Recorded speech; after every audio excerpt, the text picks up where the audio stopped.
வணக்கம், நான் உங்க friend Jaya Srinivasan. Welcome to veggies recipe. இன்னைக்கு நம்ம வெஜ்ஜீஸ் ரெசிபி கிச்சன்ல தக்காளி ஓமப்பொடி பண்ண போறோம்.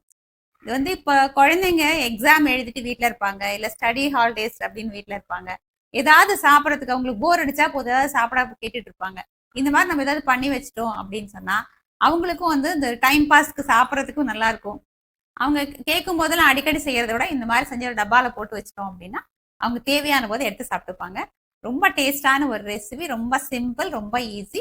ஃபர்ஸ்ட் டைம் சேனலை பார்க்குறீங்கன்னா ப்ளீஸ் சப்ஸ்கிரைப் பண்ணுங்க. பெல் ஐக்கானை கிளிக் பண்ணி ஆல் ஆப்ஷன் கொடுத்துட்டீங்கன்னா நான் போடக்கூடிய எல்லா வீடியோஸும் குவிக்காக வந்து உங்களுக்கு ரீச் ஆகும். வாங்க தக்காளி ஓமப்பொடி எப்படி பண்ணுறதுன்னு பார்க்கலாம். தக்காளி ஓமப்பொடிக்கு நம்ம மாவு பிசைஞ்சிக்கலாம். அதுக்கு ஒரு பவுல் எடுத்துட்டு இருக்கேன். 1 கப்பு கடலை மாவு. கடலை மாவு வந்து நல்லா சலிச்சுட்டு எடுத்துக்கணும். 1/4 கப்பு அரிசி மாவு. இது கடையில் வாங்கின அரிசி மாவாக இருந்தாலும் பரவாயில்ல. தேவையான அளவு உப்பு, 1/4 டீஸ்பூன் மஞ்சத்தூள், 1 டீஸ்பூன் மிளகாத்தூள், 1/4 டீஸ்பூன் பெருங்காயத்தூள், எள்ளு 1 டீஸ்பூன், வெள்ளை எள்ளு வேணாலும் போட்டுக்கலாம், கருப்பு எள்ளு வேணாலும் போட்டுக்கலாம், ஓமம் 1/2 டீஸ்பூன். அப்படி நல்லா கையில் போட்டு நல்லா அப்படி கசக்கி போட்டோம்னா நல்லா வாசனையாக இருக்கும். 1 டீஸ்பூன் நெய் ஆட் பண்ணியிருக்கேன். பட்டர் கூட ஆட் பண்ணிக்கலாம். ஒரு தக்காளியை மிக்சியில் நல்லா பேஸ்ட் மாதிரி அரைச்சிட்ருக்கேன். இந்த 1 கப்பு மாவுக்கு இந்த ஒரு தக்காளி போதும். இதை ஃபில்டர் பண்ணிக்கலாம். இதில் தோல் விதை எல்லாம் இருக்கும் இல்லையா, இதெல்லாத்தையும் ஃபில்டர் பண்ணி வெறும் ஜூஸ் மட்டும் நம்ம எடுத்துக்கலாம். நல்லா அப்படி ஸ்பூனால் மிக்ஸ் பண்ணோம் அப்படின்னா ஜூஸ் மட்டும் இறங்கிடும். பாருங்கள், தக்காளி ஜூஸ் ஃபுல்லாக நல்லா ஃபில்டர் பண்ணி எடுத்துட்டோம். இந்த அளவுக்கு ஜூஸ் கிடச்சிருக்கு. ஃபஸ்ட்டு இந்த மாவை நல்லா மிக்ஸ் பண்ணிக்கலாம். நம்ம நெய் போட்டிருக்கோம் இல்லையா, அது வந்து ஃபுல் மாவில் ஈவனாக ஸ்ப்ரெட் ஆகிற அளவுக்கு நல்லா அப்படி தேய்ச்சி விட்டு மிக்ஸ் பண்ணுவோம். பாருங்கள், மாவு நல்லா ட்ரையாக மிக்ஸ் பண்ணியாச்சு. நம்ம பிடிச்சி விட்டோம் அப்படின்னா இந்த ஷேப்பில் நிற்கும். இதுதான் வந்து கரெக்டான பதம். அதாவது கரெக்டாக வந்து நெய்யோ அல்லது வெண்ணெயோ நம்ம ஆட் பண்ணியிருக்கோம் அப்படின்னு அர்த்தம். நம்ம தக்காளி அரைச்சி ஃபில்டர் பண்ணி ஜூஸ் எடுத்துருக்கோம் இல்லையா, இதை ஆட் பண்ணிடலாம். நல்லா மாவை பிசைஞ்சிப்போம். தக்காளி ஜூஸ் போட்டு இந்த மாதிரி நல்லா மிக்ஸ் பண்ணதுக்கப்புறம் கொஞ்சம் கொஞ்சமாக தண்ணியை தெளித்து இந்த மாவை பிசைஞ்சிக்கணும். நல்லா சாஃப்டான மாவாக பிசையணும். பாருங்கள், மாவு நல்லா சாஃப்டாக பிசைஞ்சாச்சு. இந்த அளவுக்கு பிசைஞ்சிக்கணும். நான் ஓமப்பொடி அச்சு எடுத்துகிட்ருக்கேன். கொஞ்சம் பெரிய ஹோலாக இருக்கும் இல்லையா, அதை எடுத்துகிட்ருக்கேன்.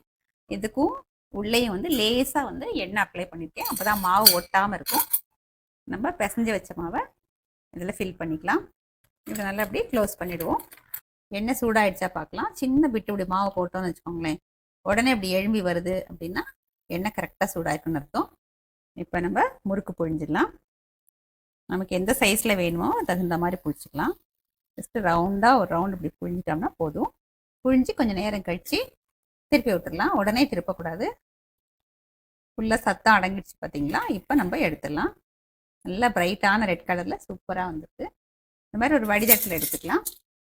இதே மாதிரி அடுத்த முறுக்கு புழிஞ்சிருவோம். ஒவ்வொரு முறுக்கச்சும் ஒவ்வொரு மாதிரி இருக்கும். நல்லா ஃப்ரை ஆகிடுச்சு. இதே மாதிரி எல்லா மாவையும் நம்ம முறுக்கு புழிஞ்சு எடுத்துக்கலாம்.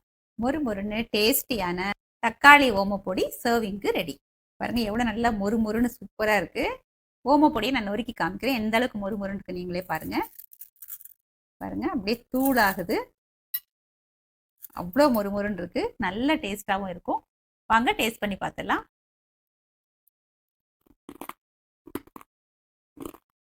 நல்ல செம்மையாக மொறுமொறுன்னு அவ்வளோ நல்லாயிருக்கு. அந்த எள்ளோட வாசம் அவ்வளோ நல்லாயிருக்கு. தக்காளியோட டேஸ்ட் லேசாக தெரியுது.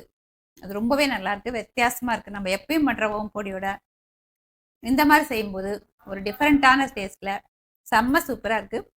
இதே மெத்தட் நீங்கள் ட்ரை பண்ணி பாருங்கள். எப்படி வந்ததுன்னு கமெண்ட்டில் சொல்லுங்கள். லைக் பண்ணுங்கள், உங்கள் ஃப்ரெண்ட்ஸ் அண்ட் ஃபேமிலியோட ஷேர் பண்ணுங்கள்.